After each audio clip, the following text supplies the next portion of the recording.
ভারত পাকিস্তানের মধ্যে যখন সীমান্ত উত্তেজনা তুঙ্গে, ঠিক সেই সময় ভারতের পূর্ব সীমান্তে নতুন করে অস্থিরতা তৈরি করল চীন। অরুণাচল প্রদেশের অন্তত ২৭টি স্থানের নাম একতরফাভাবে পরিবর্তন করে নতুন একটি বিতর্কিত তালিকা প্রকাশ করেছে বেইজিং। এ নিয়ে পঞ্চমবারের মতো এমন পদক্ষেপ নিল চীন।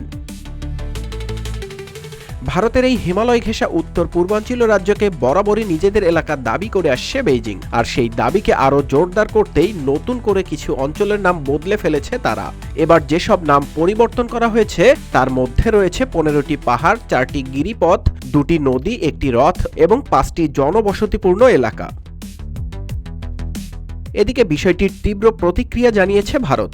দেশটির পররাষ্ট্র মন্ত্রণালয়ের মুখপাত্র রণধীর জয়সওয়াল বলেছেন, অরুণাচল প্রদেশ ভারতের অবিচ্ছেদ্য অংশ ছিল, আছে এবং সব সময় থাকবে। ভারত এই নামকরণকে স্পষ্টভাবে প্রত্যাখ্যান করেছে। তিনি আরও বলেন, চীনের এই প্রচেষ্টা বাস্তবতা পরিবর্তন করতে পারবে না। ভারত ও চীনের মধ্যে প্রায় ৩,০০০ কিলোমিটার দীর্ঘ সীমান্ত এলাকা রয়েছে, যার বেশিরভাগই এখনও সুনির্দিষ্টভাবে নির্ধারিত নয়। গত বছরের অক্টোবরে লাদাখ সেক্টরে দীর্ঘ ৪ বছরের সামরিক অচলাবস্থা নিরসনে একটি সমঝোতায় পৌঁছায় দুই দেশ, কিন্তু এই সাম্প্রতিক নাম পরিবর্তনের পদক্ষেপ সেই শান্তি প্রচেষ্টার উপর বড় প্রশ্নচিহ্ন তৈরি করেছে।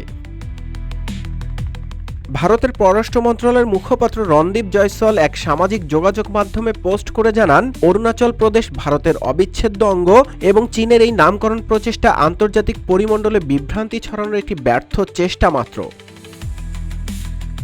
এর আগে ২০১৭ সাল থেকে এ পর্যন্ত মোট ৫ বার অরুণাচলের বিভিন্ন এলাকার নাম পরিবর্তন করে তালিকা প্রকাশ করেছে চীন। ২০১৭ সালে ৬টি, ২০২১ সালে ১৫টি, ২০২৩ সালে ১১টি এবং ২০২৪ সালে ৩০টি স্থানের নাম পরিবর্তন করেছিল বেইজিং। বিশ্লেষকরা মনে করছেন, এই ঘটনাগুলো দুই দেশের মধ্যে আবারও সীমান্ত সংঘাতের আশঙ্কা বাড়িয়ে তুলছে। ইতোমধ্যে কূটনৈতিক স্তরে উত্তেজনা তুঙ্গে উঠেছে, যা যে কোনো সময় সামরিক সংঘাতে রূপ নিতে পারে বলে সতর্ক করছেন বিশেষজ্ঞরা। নিউজ ডেস্ক, রূপালী বাংলাদেশ।